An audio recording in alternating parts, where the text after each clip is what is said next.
Good morning, everybody. It's Margie, the Bootleg Knitter. How you doing? So I actually made a video the other day, and I decided I didn't like it, so I scrapped it. So I don't edit, so I either like it or I don't like it.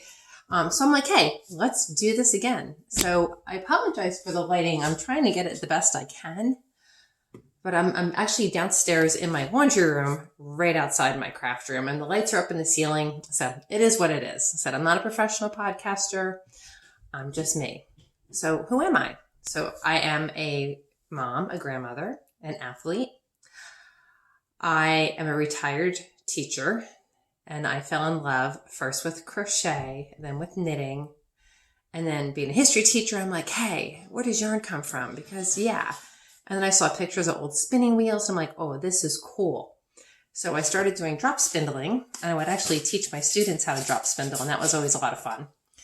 And then in 2016, I got my first spinning wheel, and now I have 8 that I use. And my husband and I, we get old spinning wheels from like the 1800s and we fix them up. So we say that we are saving history one spinning wheel at a time. So that's what we do. And I also am a historical educator now, so I go all over central Pennsylvania, parts of New Jersey, and I wear historical dress. Sometimes I don't, sometimes I'm just me.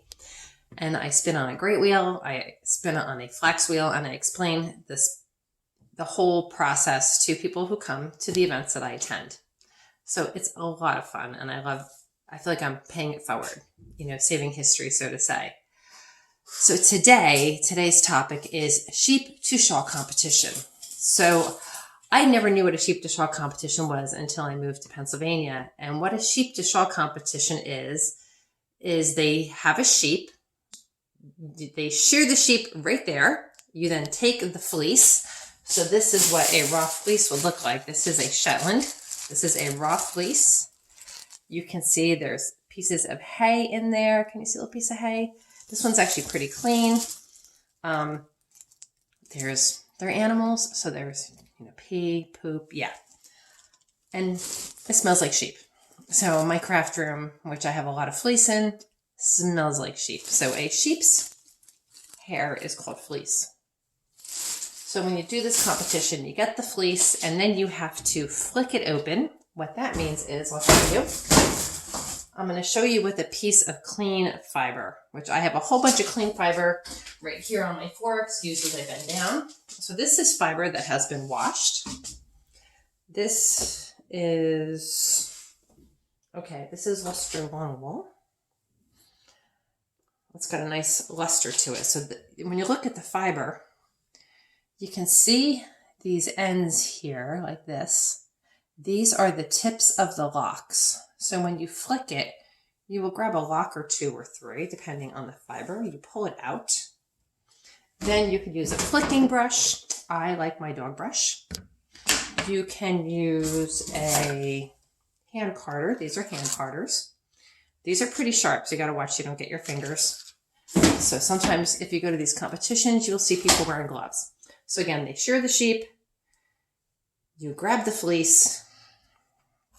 You then have to flick the ends open. So you flick them, hand card them, whatever method you decide. Again, this one's wash because I don't feel like dealing with pee and poop right now.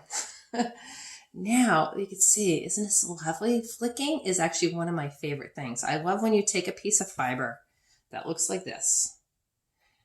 And again, you can see the ends of the locks. So I'll grab a couple. Here's 1, 2, 3. Here we go. 1, 2, 3. That's a good amount.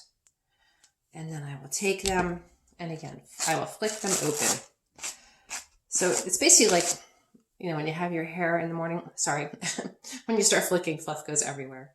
When you start flicking, you're getting all the tangles out, like when you brush your hair in the morning, like I said. And then these pieces, sometimes I will pull these because that's good. But now everything that's left behind, they're shorter. They're full of little neppy areas. Sometimes there's vegetable material in there. So you don't want to spin this. You want to spin this loveliness. So then after it is flicked, I'm usually the flicker. I then hand it to my spinners. I have 2 spinners. So you have your flicker or your hand carder. And we have 3 spinners, 2 people that spin, just spin. And we have a third person because we will take a single and a single. So this is a single. And we'll put them together to make a double. So you see it's thicker. So single, single, and make it into a double. So we have someone that does that, but they also do spin. And then after it is spun, it is put on these little bobbins and it's handed to a weaver. The weaver will then weave the shawl.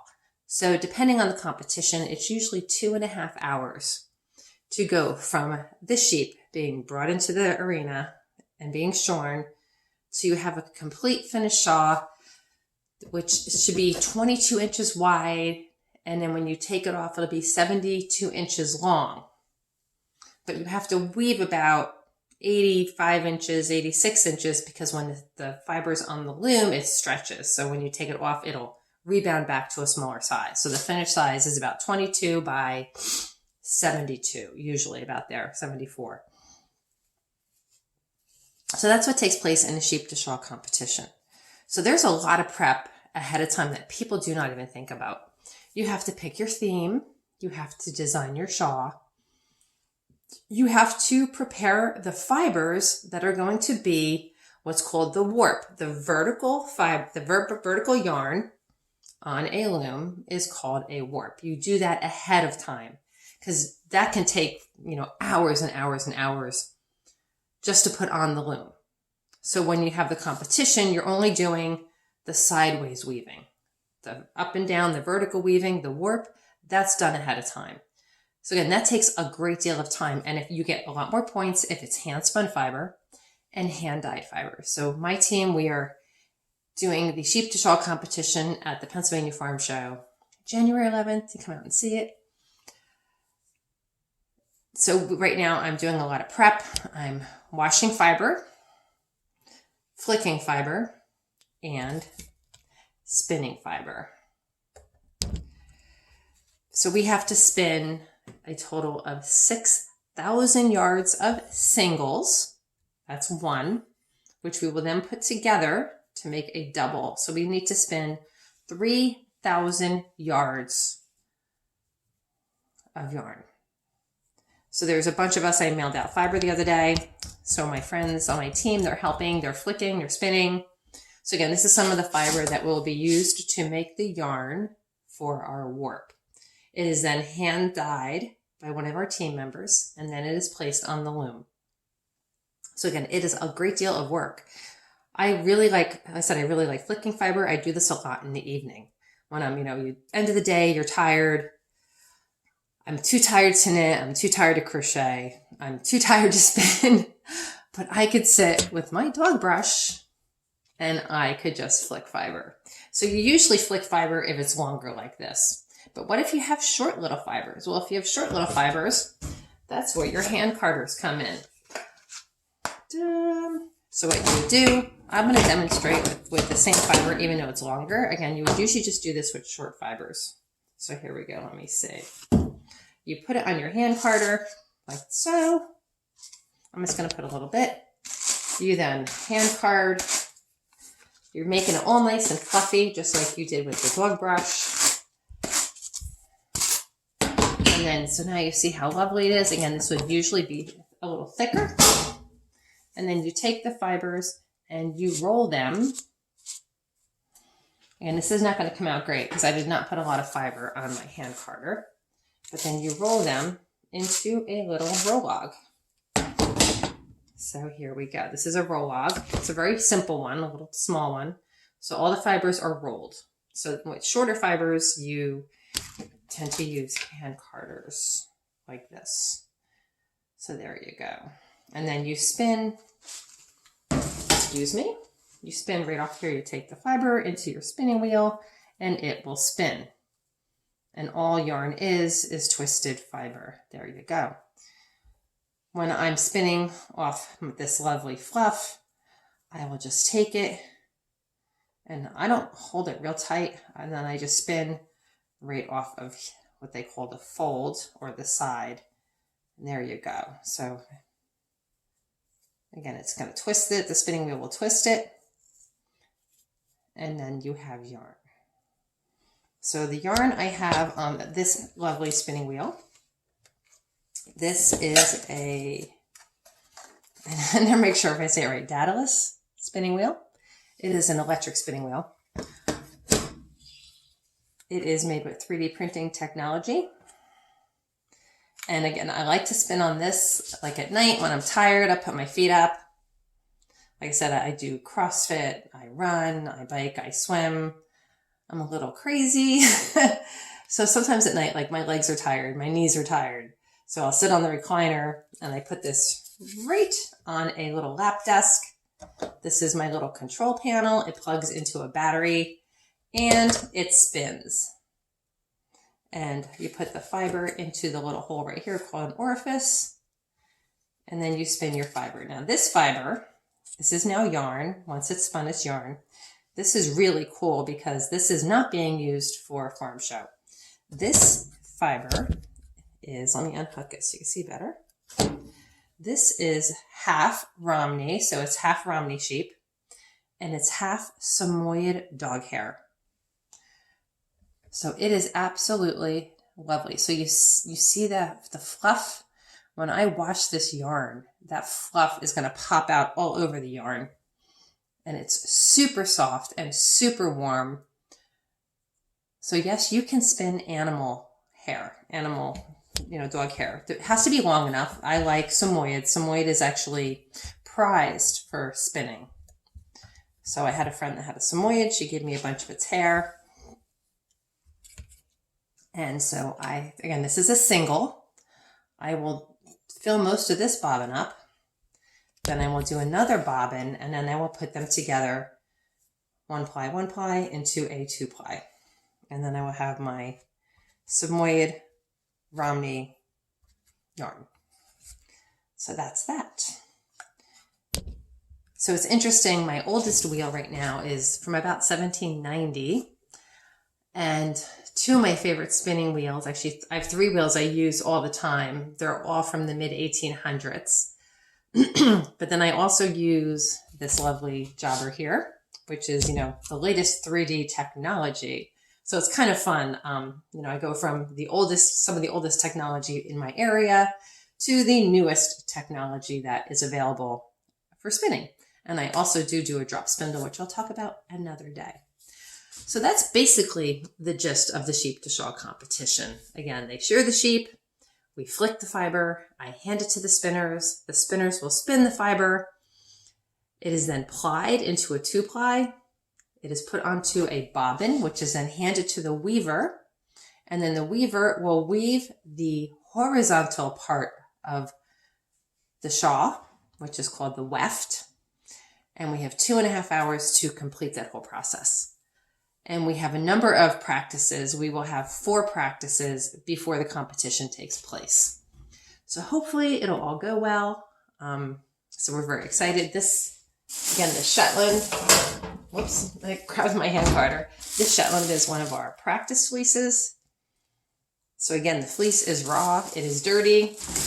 I wear gloves for a number of reasons. Number one, like I said, the fleece, it's dirty, it's gross.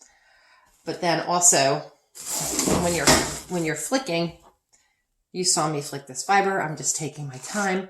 When it's a competition, you are flying. Like you're just like, I put it on my lap, bam, bam, bam, bam, bam, turn it around, bam, bam, bam, bam, bam. So sometimes you get your fingers. And again, there's poop and pee in that fiber, which will then be on the tips of your hand carder or your flicker or whatever you're using. And if you puncture your skin, that's not fun. So I wear gloves to help protect my hands from puncture. It also keeps them cleaner. Again, fiber from sheep has something in it called lanolin. It is a natural product. It's taking out a fiber and put into lotions to keep your hands soft. So when I do this, there's tons of, again, the dust when you hand card. When you flick fiber, especially raw fiber, there's tons of lanolin in it. So it's getting everywhere and your hands will just get too sticky and thick with lanolin. So by wearing the gloves, that really helps. when you're grabbing the fiber for 2.5 hours. So that's all there is to say basically right now about sheep to shawl competition. If you have any questions about it, you can comment below and ask questions. And you can check out the Pennsylvania Farm Show, it's called. It's our state fair. It's in the wintertime. It's in an indoor facility. The sheep to shawl competition is January 11th. I know they do televise it on one of the public access channels or one of the private channels. I think you have to do like a subscription, but you can do it just for that night and then cancel. So you can watch the sheep to shawl competition. It's a lot of fun. Last year, I think there were 3 teams. Maybe 5 teams. I can't remember because we've done a couple other competitions since that one. And one of your practice shawls will be on display and the people vote on which practice shawl they like better. So they do a People's Choice Award at the farm show, which is really nice because we won that last year. It was really cool. And then the final shawls are auctioned off and people often buy the practice shawls. So our last shawl that we did, we sold every single shawl that we made, including our practice shawls. So the practice shawls do not sell for as much money as the finished product, which is auctioned off, but they're still, we make a decent amount of money from them, and all the money goes to our guild, which is the Lancaster Spinners and Weavers Guild. And we are in the process of completing our nonprofit paperwork. So we will be a nonprofit organization very shortly. Our main goal is education. We go out into the communities and we educate about spinning, about weaving, and the fiber arts. So it's a lot of fun. And if you are a fiber person, you do not have to live near Lancaster to become a member. You can check out the website, the Lancaster Spinners and Weavers Guild. We have a very, very low membership fee. We do a great deal on Zoom. We have amazing presentations, which we have one tonight. I cannot wait. We do weaving presentations. We do spinning presentations. We do all kinds of different presentations, all on Zoom. We have people from all over the country that attend our Zooms who are members. I'm an hour away from Lancaster, and I'm highly active in the guild, attending many Zooms. And we also do, if you do want to come, we do a couple retreats each year. We have people that come from Virginia. We have people that come from New Jersey, people that come from New York that come just for the retreats. And then the rest of the year, they attend the Zoom meetings. So yeah, that's about it, I guess. And I hope you enjoyed my little presentation about sheep to shawl. And maybe next time I'll talk about drop spindles and spinning wheels, and I'll show you a little tour of my spinning wheels. Okay, have a great day. Hey, happy Halloween.